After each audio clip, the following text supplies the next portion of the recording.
On the Jacob Buer Show today, I am so happy to be joined by Lou Gramm.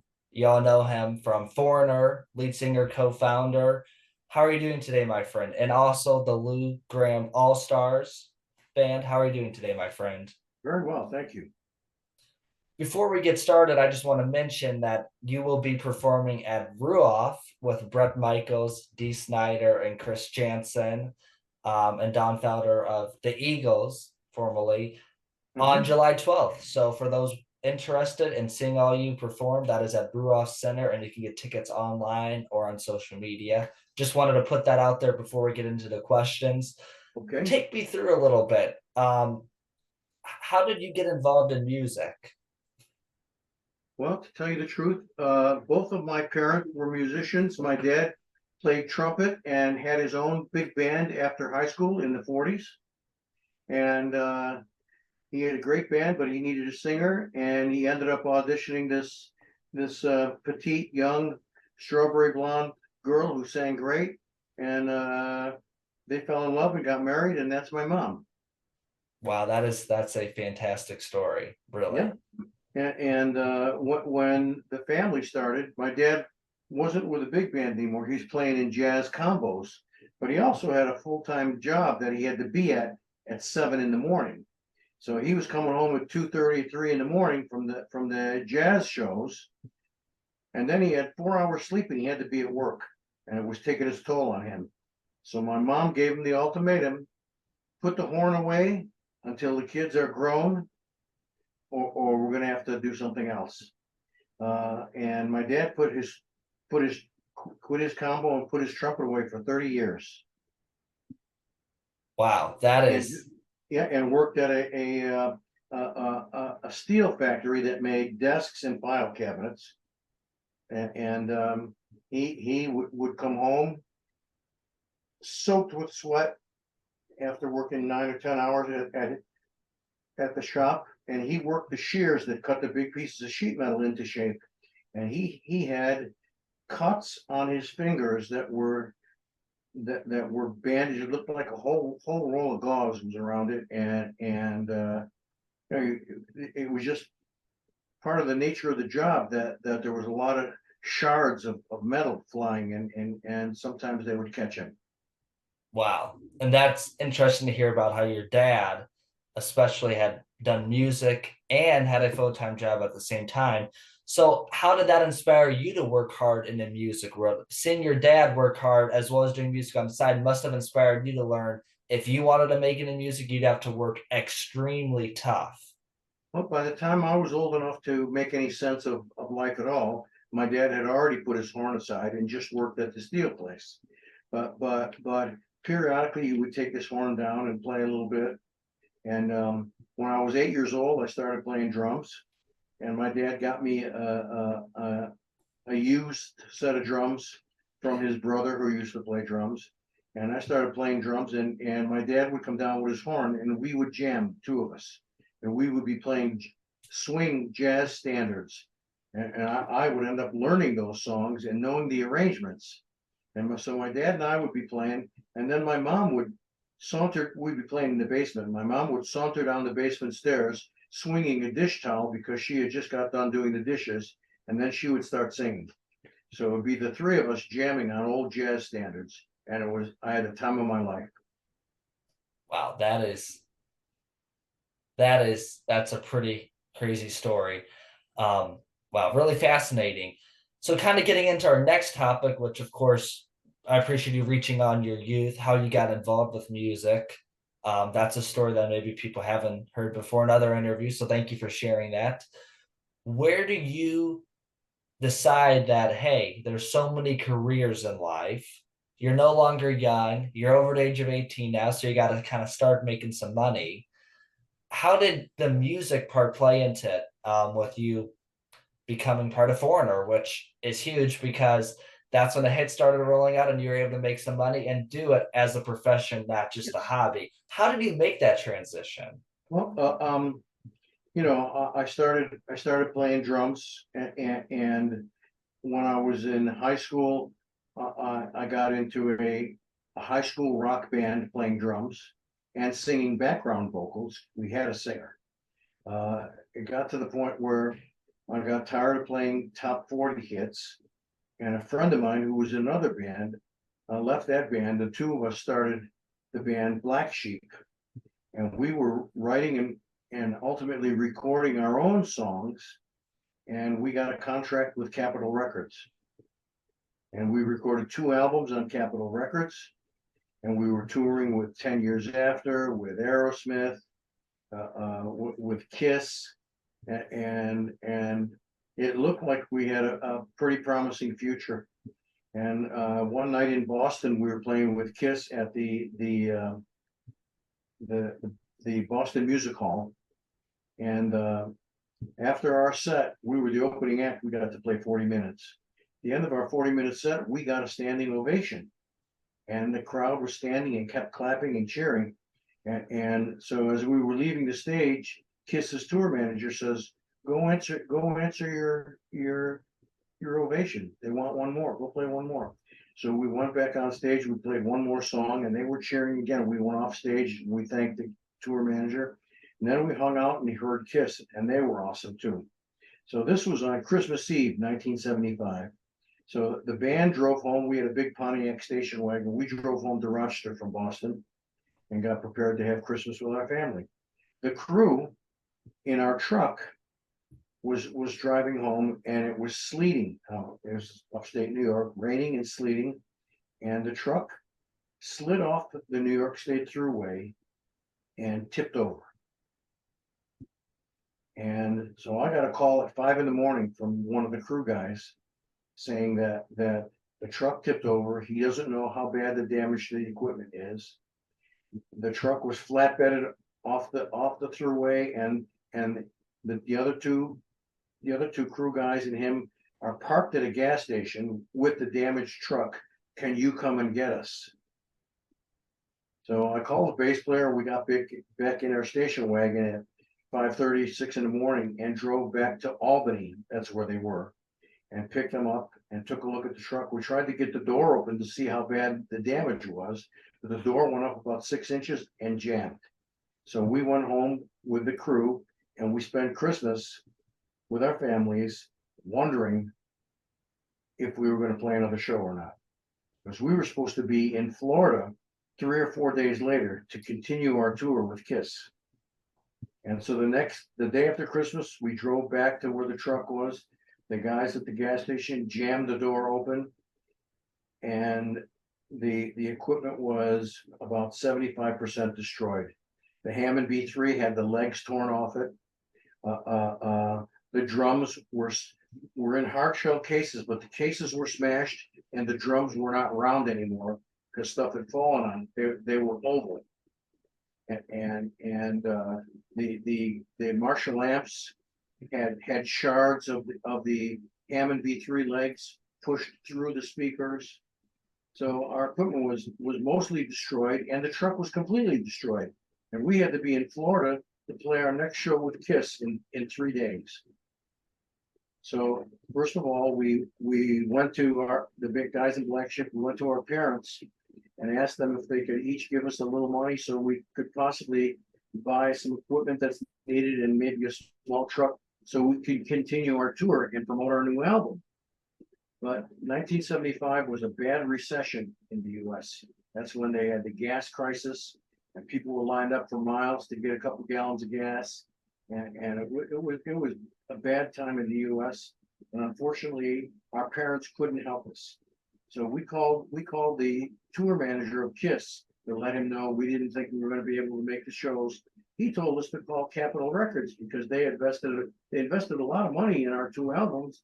If they want us to make money for us and them, they should front us a little money so we can get the equipment we need and a truck to ride around in. And they said they would get back to us. Half hour later, they got back to us, and they said they decided they weren't going to be able to do that, and they dropped us from the label. Wow.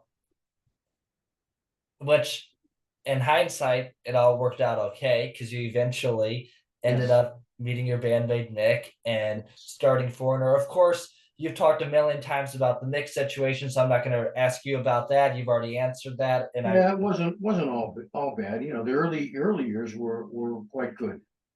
for sure, and you've already answered another interview, so I don't want to waste your time on Okay, that. But we don't have to belabor that really. but take me through a little bit. What was it like when all those songs, Cold as Ice, I Want to Know What Love Is, Waiting for a Girl Like You, what is it like those first few times when you started filling out stadiums around the world? What was it like being in front of crowds that big? And what do you think back on? You know, like, wow, I'm this kid um, from America, and here I am all over the world. Yes, What was that yes. like for you?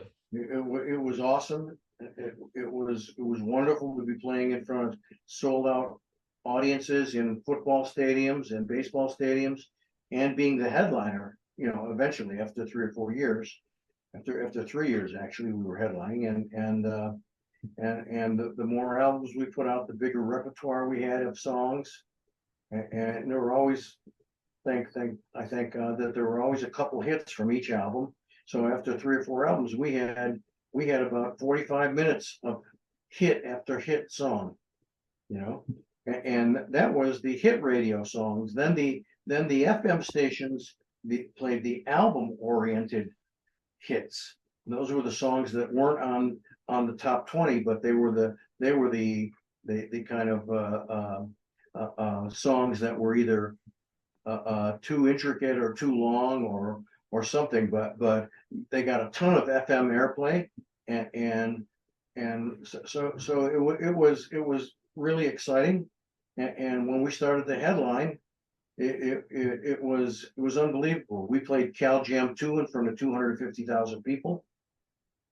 We were playing like I said, baseball and football stadiums all over our country, and then in Europe we were doing soccer stadiums and these huge tennis stadiums. In Brussels, Belgium, we played a indoor tennis arena that held 80,000 people, and you could watch 4 tennis games being played at once live. They had some really great places over there, and it was a lot of fun. But honestly, you know, when you have a hit album, and you want to promote it to get people familiar with the songs and increase sales, you spend a lot of time on the road. We always spent more than a year touring after every album, and it took its toll on our bodies and our relationships with our family. It was a trade-off that I eventually thought it wasn't worth it anymore. Um, I really enjoyed my time with Foreigner, and it helped me establish a good living for myself and nice house for my family and stuff. Uh, um, but you know, on those tours, we would come home once every 4 weeks, 3 or 4 weeks, and spend 3 days with our family. Then it was back on the road, and it Wow, just got to be too much. You know, relationships crumbled, wow. And then and so you know, at some point you got to make this choice. Do I want this fabulous career with all the glory and the accolades, or do I want to stay married to my wife and spend time with my children as they grow up? wow, Tough choices. Tough choices. and that's something that still today with any band or artist out there that's on a That's right. huge tour has to go Yep, through. that's right.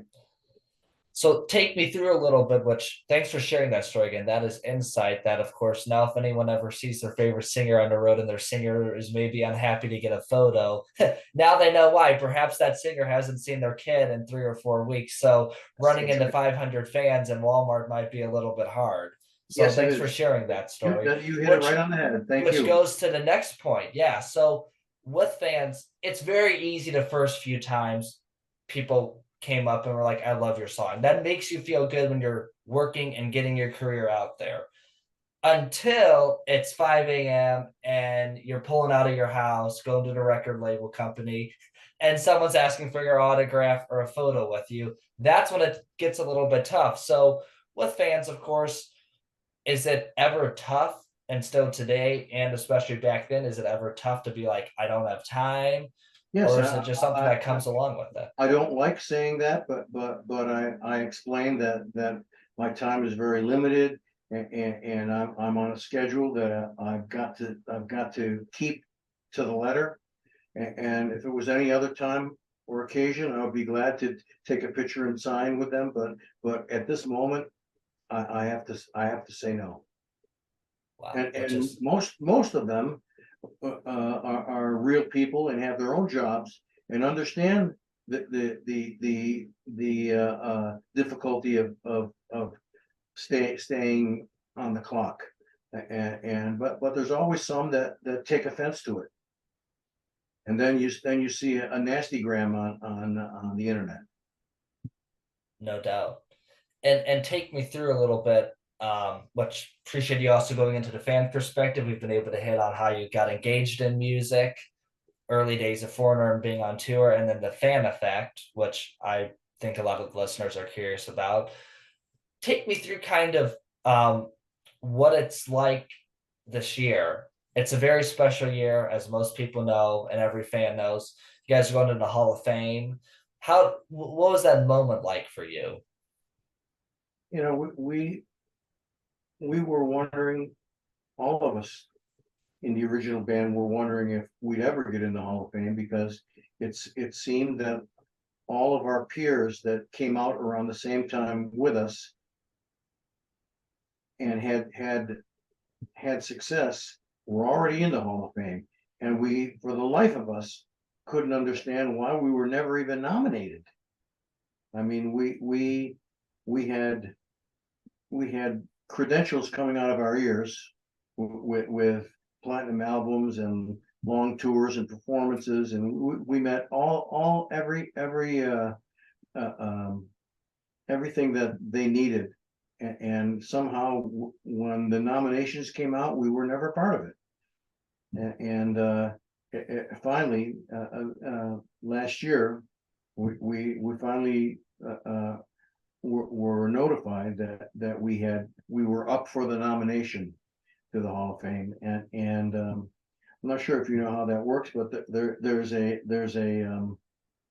like a board of directors at the Hall of Fame, and there's Hall of Fame members that are part of the board, and then so there's the board of directors, there's the Hall of Fame members that are part of the board, and then there's the vote for, there's the vote from the fans as being the last third, and if between those three sections there's enough interest and enough votes, that then you're brought into the hall.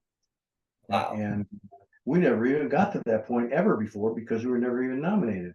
And so when we were nominated, we I think out of 6 or 7 people that get inducted, we had the second or third highest votes. Wow. And congratulations on that. Thank you. Look forward to that happening and going forward later this year. Um, and then kind of the last thing I'm going to touch on, because I know you're a very busy man, is what advice do you have for young people? Of course, you go on a lot of shows, but I feel like my show is kind of aimed towards more younger people. I Yes. want to be clear. There's people my grandma's age who listen to it. There's people my parents' age. But being Mhm. at Purdue University, big STEM school, of course, lots of young people. So, I'm what sure you've advice got do it. you have for careers? Or Yes. not really just careers, not just music, but for young people in general, I think, between the ages of 18 and 30, let's say. Well, I mean, myself, I went to college uh, at my parents' urging, because they were both musicians. They know how inconsistent and sometimes irrational the life of a musician is, and they insisted that I have a backup plan in case music didn't work out for me. So I went to school to be a history teacher. And I got through 2 years of college. And that's when, and I was playing in Black Sheep then. Matter of fact, we'd be playing in the Adirondacks. And after the show, as sweaty and as wet as we were, we'd all drive home. And I would change my clothes in the car.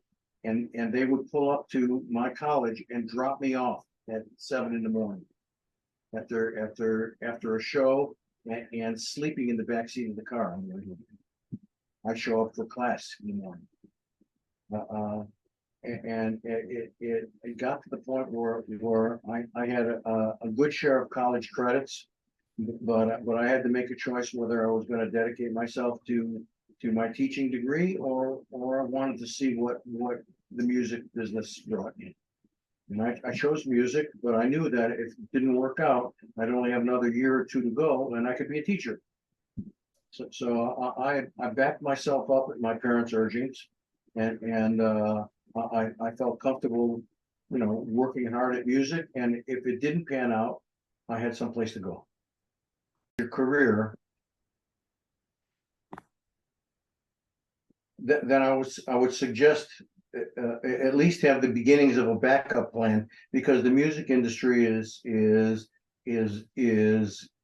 at the very least fickle, and you could be the most talented person on the planet and still not be able to make a living the way you would want to make a living at music. It's more than talent. It's more than a lot of things. Sometimes it's dumb luck. Sometimes it's who you're associated with. It could be anything, but I mean, I think of any profession, there's probably more struggling musicians in this world than in any other career. No doubt about it. Well, Lou, thank you so much for joining the Jacob Beer Show. One last thing I got to ask you: what is your personal favorite song from your All-Star band and Foreigner? Well, the All-Star Band will be releasing its first album towards the end of this year, and there are 10 very good songs on the album, which I'm extremely proud of, and I think the listeners are gonna have a ball with it. As far as my favorite of the Foreigner albums, I would say "Jukebox Hero," probably my favorite song, and maybe from my solo albums, "Midnight Blue." Midnight Blue. Wow. And what about Black Sheep? Going back just one quick step. I would say "Chain on Me." Chain on Me. Wow. Well, Lou, thank you so much for coming on the Jacob Beer Show today. And as I mentioned before, July 12th, 2024, this year. I got to say that in case people listen a year or two from now of this year. If you're in town, Ruoff Home Center, just Ruoff Mortgage Home Center, amphitheater just up the road. And you can see Lou Gramm, Brett Michaels, Dee Snider, Chris Jansen, and Don Feltner. So thank you so much for coming on the Jacob Beer Show today. I really appreciate it. And my favorite song, Cold as Ice. All right. Awesome. Thank you. Take care.